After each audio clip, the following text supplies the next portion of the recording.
So welcome back again to another session. This is Ron recording from the recording studios of Erasmus Academy in Brooklyn, New York. And we're looking now at a passage here, which starts here. And I'm going to see if I can mark the line off very well, all the way down to this mark here. Can you see the mark on the page? Yes. Okay, great. So our procedure is I'll read the sentence out loud, and then as Daniela repeats after me, you read with her to get a sense of the sound of the sentence and the word order, and then I'll ask her questions, and please think in your own mind what the answers would be. That way you can help in deconstructing and analyzing the sentence, and then we'll give a translation. And by that time, you should also be able to put together a translation on your own. Okay, so here we go. Die größte der Pyramiden in Giza, everybody. Die größte der Pyramiden in Giza, Die des Pharaos Cheops, everybody, die des Pharaos Cheops, ist 147 Meter hoch, ist 147 Meter hoch. Let's practice the numbers here a little bit. So you say 100 and then 7 and 40, and then this is 230. So this is 147, everybody. 147. 230. 230. Cool. Ist 147 Meter hoch. And they always use the meter, not the plural form of that as we would in English probably, but just the singular as a convention.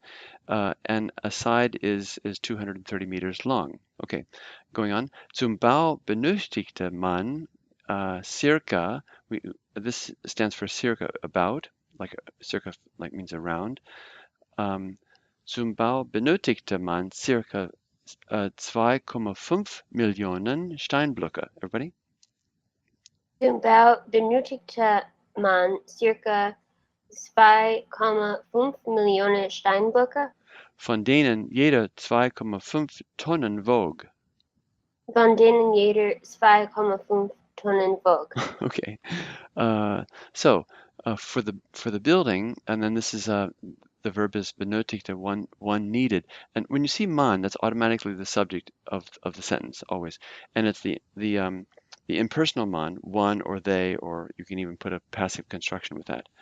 So and the way they pronounce it, the way they read this, they just as we read was 2,5, so 2,5 in English, literally. So, and then von denen refers back to what, Daniela? Steinblöcke? Yeah, refers back to the stone blocks. And then this is from vegan to weigh, so it's a strong verb, vegan, vogue, gewogen. So how would you translate the sentence?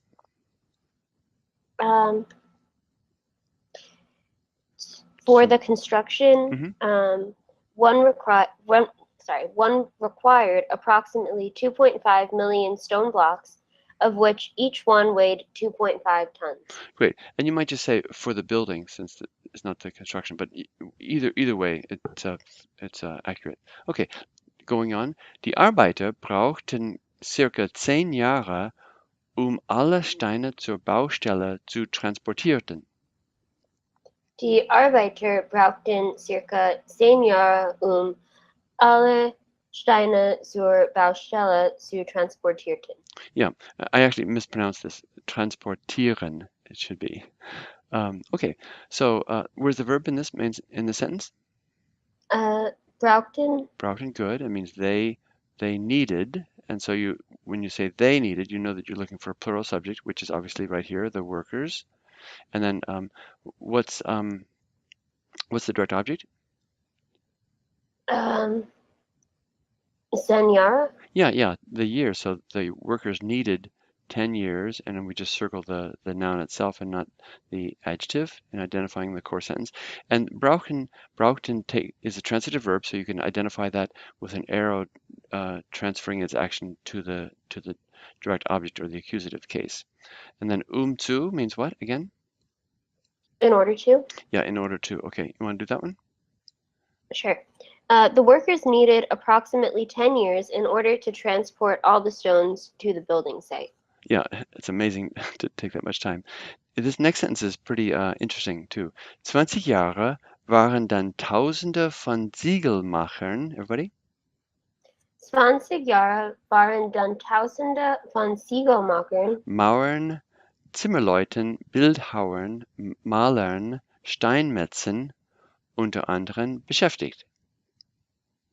Mauern, Zimmerleuten, Bildhauern, Malern, Steinmetzen und andere beschäftigt.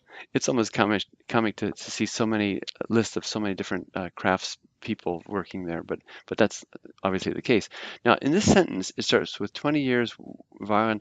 It's sort of a puzzle as to how to sort it out. But taking our the method for doing this, you look at the verb first, which is waren, and then since this is plural, you would say they were, and then you've got to look for the subject. Where's the subject? Tausende von Ziegelmachern, Mauern, Yeah, Zimmerleuten. this whole list. So 1,000 of brick makers, all the way up to here. This is your subject. So thousands of brick makers were, and then uh, where's the rest of that verb complex?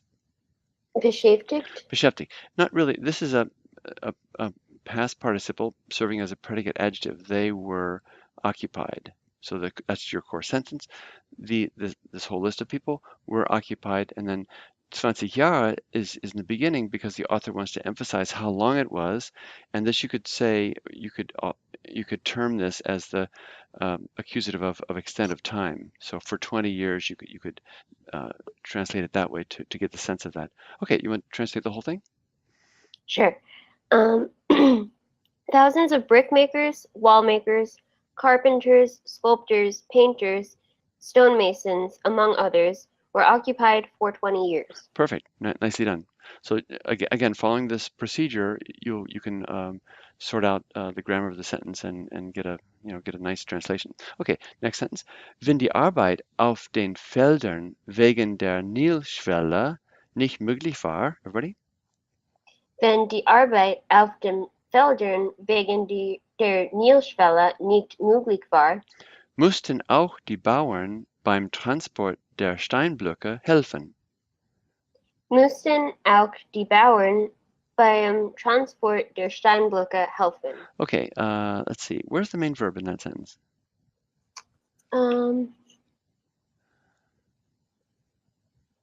War? No, because this is introduced with a Right. dependent.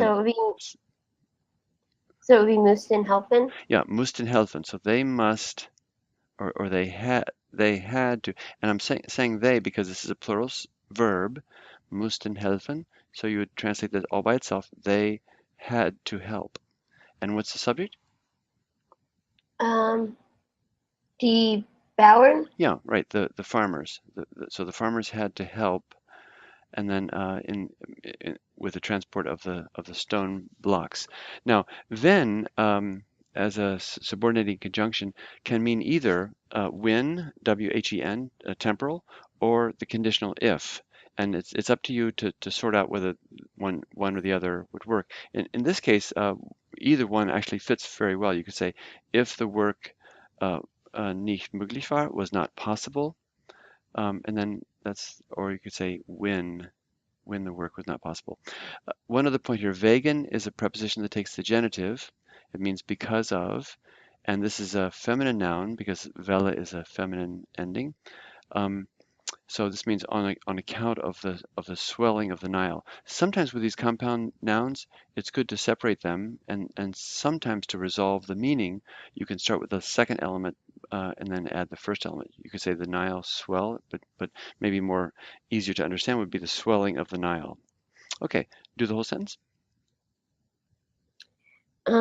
If the work in the fields was not possible because of the swelling of the Nile, the farmers also had to help with the transport of the stone blocks. Perfect. Nicely done. Okay, so that's the end of that little section. And come back. That was actually 9 minutes and 44 seconds, as I see on the clock.